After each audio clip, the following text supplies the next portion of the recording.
फिर जनता आती है हमारे पास लाइट। लाइट हमें पता है वेव होती है, साइंटिस्ट को बहुत सालों से पता है कि लाइट वेव होती है। किस तरह की वेव होती है लाइट? इसमें एक इलेक्ट्रिक फील्ड जो ऊपर नीचे जा रही है ब्लू वाली, और एक मैग्नेटिक फील्ड रेड वाली आपस में साथ में ऑसिलेट करती रहती है। मैग्नेटिक फील्ड और इलेक्ट्रिक फील्ड की वेव है, इनको प्रोपेगेट करने के लिए मीडियम नहीं चाहिए होता, ठीक है। तो इलेक्ट्रोमैग्नेटिक रेडिएशंस यानी कि जो हमारी विजिबल लाइट है, माइक्रोवेव्स हैं, रेडियो वेव्स हैं, अल्ट्रावायलेट रेडिएशन, इंफ्रारेड है, उन सबको हम स्टडी कर सकते हैं एक वेव की तरह। वेव की क्या होती है? वेवलेंथ होती है, एक डायरेक्शन होती है, फ्रीक्वेंसी होती है, एम्पलीट्यूड होती है। सो लाइट को पुराने जमाने में वेव की तरह पढ़ा जाता था। लाइट की आप फ्रीक्वेंसी, वेवलेंथ, स्पीड सब डिफाइन कर सकते हो। Speed of electromagnetic radiations in vacuum कितनी होती है जी? ये तो आपको नंबर याद ही होगा। Speed of electromagnetic radiations in vacuum मेरे को चैट बॉक्स में बताओ आप। इतना तो पता ही होगा ना, ठीक है। फिर कुछ मजेदार चीजें हुई। मैक्स प्लैंक आए, बहुत ही फेमस जर्मन साइंटिस्ट, और इन्होंने कहा कि यार ये जो हम लाइट को सिर्फ वेव की तरह कंसिडर कर रहे हैं ये सही नहीं है। हिस्ट्री में कुछ ऐसे एक्सपेरिमेंट्स हो रखे थे ऑलरेडी, जैसे कि फोटो इलेक्ट्रिक इफेक्ट, ठीक है।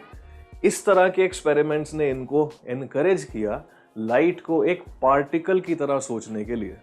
अब इन्होंने बोला कि लाइट वेव नहीं है यार, लाइट पार्टिकल की तरह है, और लाइट जब आपके पास पहुंच रही है, एक्चुअली लाइट के बहुत छोटे छोटे छोटे छोटे छोटे पार्टिकल्स आपके पास पहुंच रहे हैं।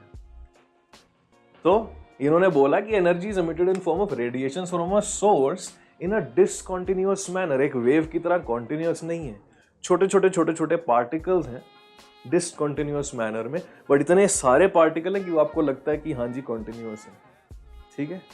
तो पैकेट्स ऑफ एनर्जी और energy of each of these packets depends on the frequency of radiation.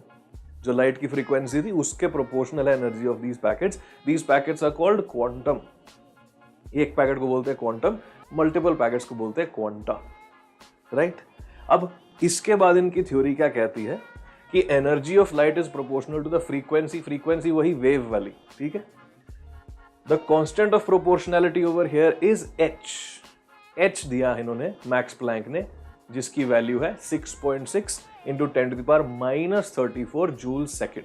तो ये है आपका प्लैंक्स कांस्टेंट। ये वैल्यू भी आप अगर याद रखेंगे तो एग्जाम में बहुत बहुत जगह काम आएगा आपके। इवन केमिस्ट्री में बहुत जगह काम आता है आगे जाके।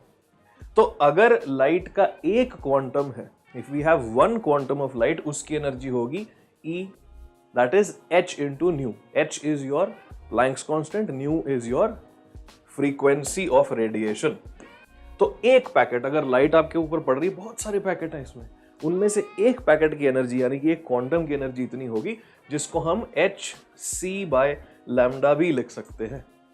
यस, c की आपने वैल्यू मेरे को चैट बॉक्स में दे दी है, समन्यु ने दी है, HR ने दी है, बहुत बढ़िया, 3 × 10⁸ मीटर्स पर second, right. Lambda is wavelength, बढ़िया।